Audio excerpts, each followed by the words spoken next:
Hello everyone, welcome back to the channel. My name is Cooper of Cooper's Mobile Mechanics, and on this video I'll be showing you just a few jobs picked throughout the week that I'll be doing as a mobile mechanic. So if that's the sort of thing that you'd be interested in watching, please hit the subscribe button for more content like it. So the first job I've got today is this Toyota Auris. I've taken it for an MOT this morning, which passed, and then I've just got a service to do on it. Now I'm hoping that this might be signs that I'm going to have a good successful week. So when I was going to get the car this morning, I realised the oil filter housing on this, you've got 3 tabs on that side, and there's another one on there. Toyotas have got a special oil filter socket which is made for these. So when I was collecting the car this morning, I realised I haven't actually got one. So while the car was being MOT'd, I was sort of scrambling around seeing if I could find one.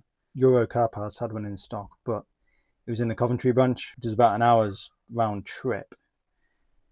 So I just thought, oh, I'll have a look and see what I've got. And I realised I've got the oil filter socket, which is used for Renault, actually fits around this part. And that's worked.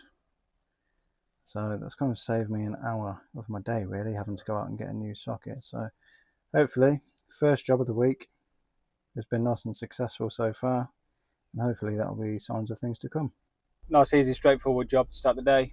I had an MOT this morning, so I just went and collected the car and then sat around while they were doing the MOT, which gave me a chance to get back to people that messaged me over the weekend, quoting up jobs, ordering parts, things like that. I don't usually drop cars off for an MOT because, to be honest, you don't make any money off it. But the customer works with my wife, so we know her, so I just popped over there. It's only down the road, so I just went over and got a car for her. But like I said, I don't usually do that, to be fair. I had someone message me this morning just saying that her brakes are grinding. Over the weekend they've been grinding, so I've just priced those up for her, and then I'm going to try, if I can, I'll squeeze it in and do it later on today, maybe this evening. I've got a fairly straightforward day today. Like I said, just had that car this morning. Now I've just got a Volkswagen Golf for a service as well. I didn't book too much in because of the MOT this morning. Sometimes they get it done really quickly, and then sometimes you're waiting around for sort of 2 or 3 hours. So I didn't want to be rushing around, so I left myself a little bit of room. So at least then I've got time to squeeze in another job if I need to. So now I've got this VW Golf for service. So we're doing the oil and filter, the spark plugs, and a brake fluid change on it. While I was reading the fault memory, it's got a sporadic fault there for the turbo actuator. There's no lights or anything on. The customer's not complained of anything. So the actuator is down here with that rod. Just there. So you've got your actuator here, and then the rod that goes to the wastegate of the turbo. So while I'm here, I'm just going to have a quick look. So see the tester charge pressure actuator. So you can activate that and then just see what that rod is doing. So if I start it,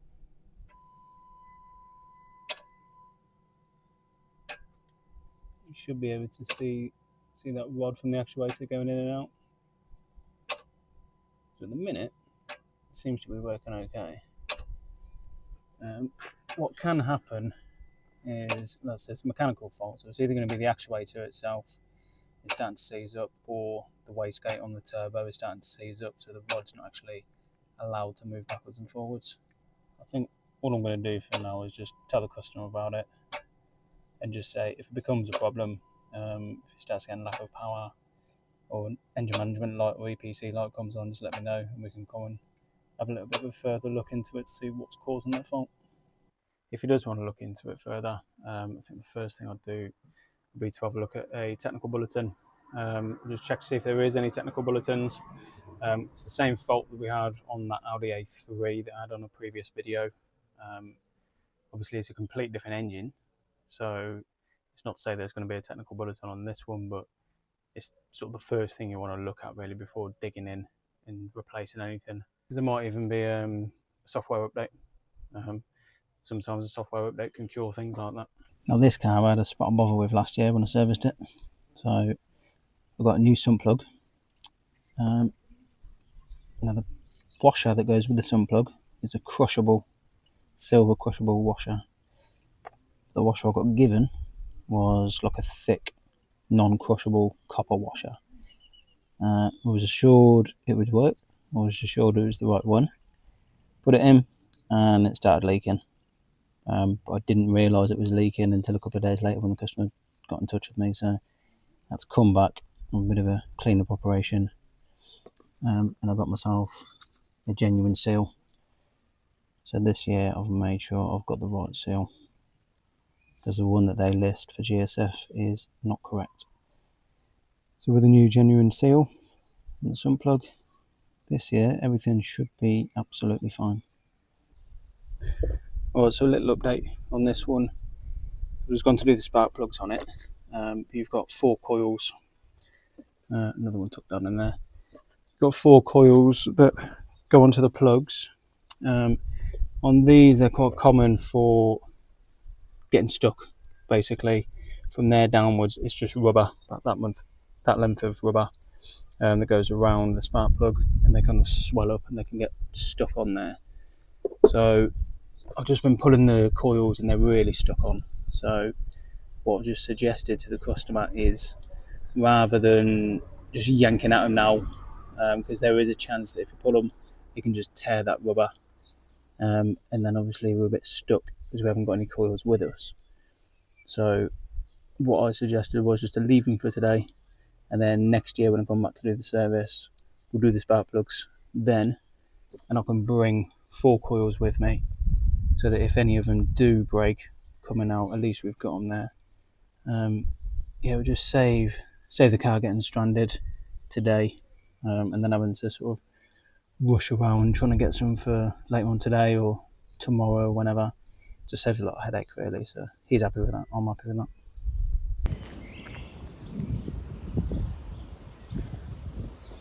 I think I just heard thunder. Yeah. I was right. Luckily, I think it's only going to rain for about 10-15 minutes, so I'm just going to hide inside here and do my paperwork while it rains, and hopefully it'll be done by the time I'm finished. Now I've just gone to the sort of last minute emergency booking from this morning. She messages me saying her brakes are grinding, and you can see why. There's nothing left on these pads at all, so it's going to be the front just the front disc pads. I came with the rears as well just to have a look, see which it was, but the rears are absolutely fine, so just the fronts for today. We've got the carriers all cleaned up, got all the rust off, and I've got a nice new fitting kit to go on, and Delphi pads and Delphi discs as well. I think I've said before, Delphi, they're brilliant, to be honest. Really, really, really good. My favourite brakes to use.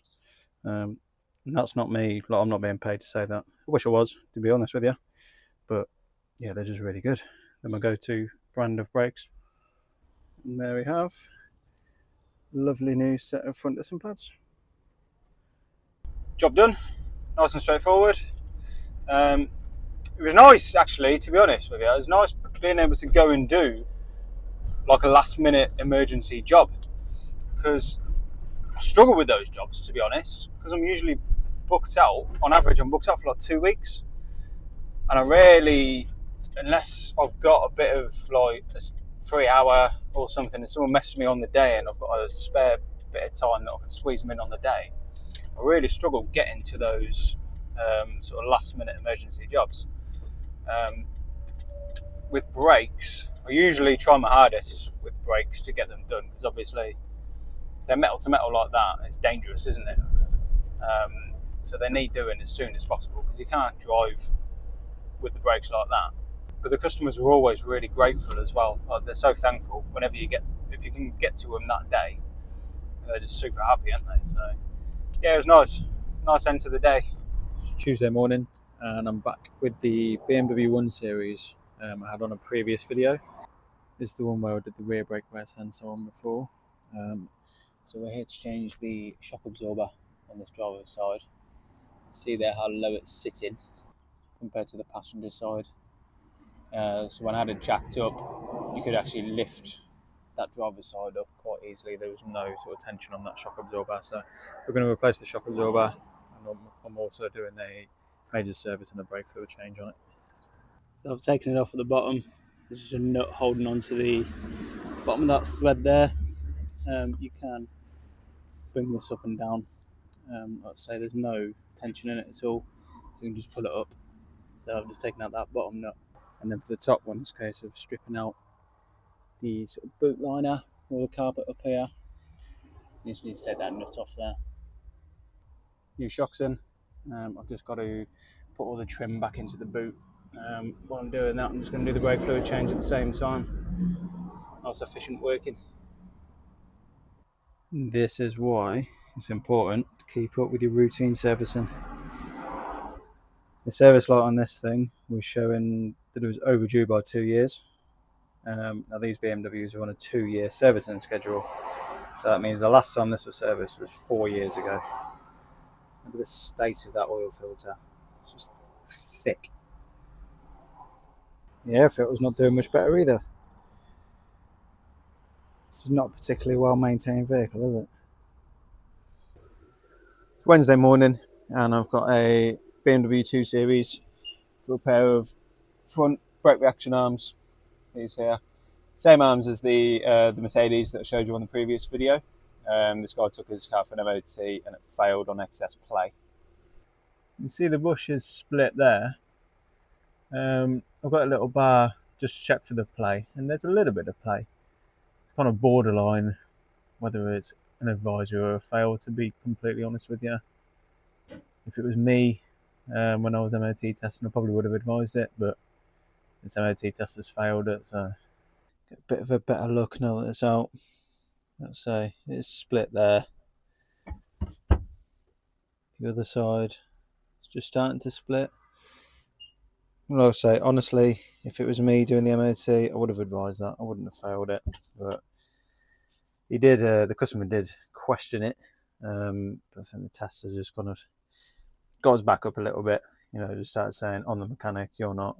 It's tester's discretion. If I want to fail it, I'll fail it.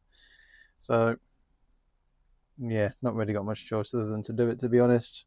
Customer did ask another MOT tester to see if he could take a look at it, but he was booked up for a couple of weeks. So, yeah, we've got new genuine ones to put on. They are labelled right and left, which is good. So we'll just get those swapped over, and then he can go and get his retest done later on today. I've messed up. Oh man, the customers just phoned me up. So I did those lower arms. He wasn't in, he was out when I did it. So when I done, I just left the keys with his wife, and then he's just phoned me up and says, "You've changed the wrong arms." I was like, "What?" He said, "Oh, it's the picture that I sent you. It was the other arms." So, well, no, it's obviously you got two lower arms, haven't you? You got arms going forward, which are the brake reaction arms, which I replaced, and then you've got the other control arms that sort of go sideways. So I've had a look at the picture he sent me, and yeah, clear as day. He sent me a picture, circled the part for me as well. Obviously, at the time when I saw it, I just didn't concentrate at all, did I?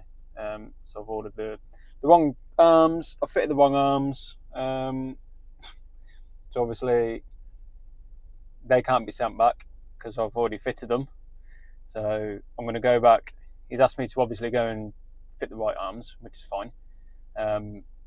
But yeah, obviously the arms that I've put on, genuine arms, I'm not going to be able to send back. So I'm just going to have to swallow that one, aren't I? Take that one as a loss for the day. What an idiot. Oh well. These things happen, don't they? Well then, time for round two then, yeah. So, they're the arms I replaced yesterday. That's the arm that's failed. Oh well. It's finally Friday. Should have a nice straightforward day today. First job of the morning is just a straightforward service on this Vauxhall Corsa. I've then just got a Skoda Octavia to go and have a look at. Someone's just bought it and they just want me to check it over, make sure everything's okay. And then I've got the lower arms on that Mercedes that I showed you on a previous video. I've just got to go and replace those. This particular car, actually, I changed the timing chain on it about 6 months ago. but it hadn't had a service in quite a while. So obviously I changed the oil and filter then when I did it. I was just going to keep on top of it and keep regular servicing it now, just to make sure the engine stays in good health. Hopefully everything's going to be all good with it. There's no faults in the system at all, which is always a nice sign after you've done a timing chain a few months ago. So just reset the service lights on it and then crack on with the service. Car was in really good condition, to be fair. It's not done very many miles, about 60,000 miles. It's on a 13 plate. There was just the rear springs just starting to corrode, and then the driver's side rear shock absorber is a very, very slight misting of oil. But if anything, if it gets picked up on an MOT, it will be an advisory at most. I just said to him, nothing to be concerned about straight away. Probably get away with leaving those for at least the next year, especially with the low mileage he's doing. Obviously springs can snap whenever. You don't really have a time scale with those, but the way they are, there's no urgency to get it done straight away. So I'm just heading over now to go and look at that Skoda Octavia. Like I say, they've just bought the car, so they just want to check over, just make sure everything's okay, and then we've got those lower arms to do. And somewhere in between there, I just need to go and get my parts ready for next week. So I'll head over to GSF to go and do that. Might go and do that now, because I think I'm going to be driving past that pretty soon. So yeah, hopefully it's a nice, smooth, easy Friday. I've just got an inspection sheet here for the car. So I've just filled out your brake and tyre measurements and then just noted down anything that's needed there. Just got the front crankshaft seal leaking, and then just written down on the next service. So it'll be the oil and filter with the pollen filter and the brake fluid changes due. That Skoda, like I say, that was all in good condition, to be fair. Just that crankshaft seal that was leaking a little bit. So they're going to just let the warranty company know, and then they'll probably want an estimate sending over, so I can sort that out whenever they need. All I've got left now is the lower arms and the Mercedes, but on the way I'm going to go to GSF, go and get all my parts for next week, and I've got a couple more jobs I need to price up. People that have messaged me today, so I'll get those priced up, collect my parts ready for next week, and then I'll head over, do those lower arms. So hopefully it'll be finished in good time today, and it's going to be a nice, smooth, easy finish to the week. The lower arms are all done in that Mercedes. I was going to try and film the whole job, just to show me replacing them, but the customer was out doing some gardening out the front while I was doing it, so we were just chatting away while I was working, to be fair. If you haven't seen, on the previous video is where I diagnosed the arms for the creaking. So if you want to go back and have a look just to see which arms they are and what noise I was hearing, sort of the reason why I was replacing them, go back and have a look on there. But yeah, I changed them both over, and the creaking noise is completely gone now, so he's happy. Like I say, it was a nice finish to the week. Started off well. The middle didn't go too well, did it? I knew it cost myself about £250 in parts there. But it is what it is. These things happen. Just need to make sure I'm a bit more focused next time when someone sends me a picture of what they need doing. But anyway, I hope you've enjoyed watching the video. If you have, please like, comment, subscribe if you haven't already. But thank you very much for watching. I really appreciate it.